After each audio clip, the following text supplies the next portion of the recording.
আসসালামু আলাইকুম। আরেকটা মামলা আইন সহায়তা কেন্দ্র আসর বরিশাল জেলা বরিশাল। এই মোসাম্মদ রেজিয়া বেগম উজিরপুর থানা জেলা বরিশাল। এর ভাসুরের ছেলে আরেকটা মামলা করছে 4.5 লাখ টাকার মামলা। সেই মামলা থেকে আজকে খালাস পেয়েছে। আমি সহযোগিতা যত আইনের সহযোগিতা করছি, তার ছেলে মেয়ে তার কোনো খোঁজ খবর নেয় না।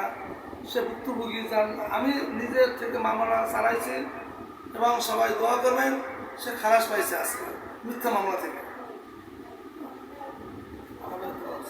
আজকে আপনাদের কাছে আমি দোয়া চাইতেছি যে আমি আজকাল এই সংস্থার মাধ্যমে সহযোগিতায় আমি আজ মিথ্যা মামলা থেকে খালাস আমাদের পাইছি। খালাস দিয়েছে 4.5 লাখ টাকা। 4.5 লাখ টাকা।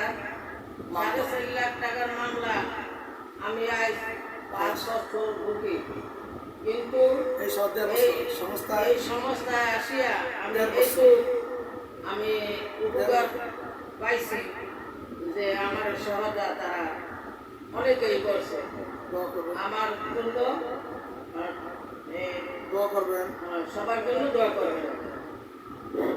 আসলে এই মামলা থেকে মুক্ত পেয়েছি আজকে 24/7/25।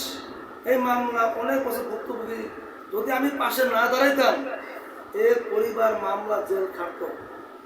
সেই থেকে আল্লাহ তাআলা এক হুজুরের মাধ্যমে আমি তার সন্ধান পেয়েছি। সে কান্নাকাটি করে এই বিষয় নিয়ে আমি সংস্কৃতি করে আমি অনেক সাধনা করে আমি মামলা খালাস পেয়েছি। মনে খুব আনন্দিত। সবাই দোয়া করবেন। আইন সহায়তা কেন্দ্র আসর বরিশাল জেলা বরিশাল।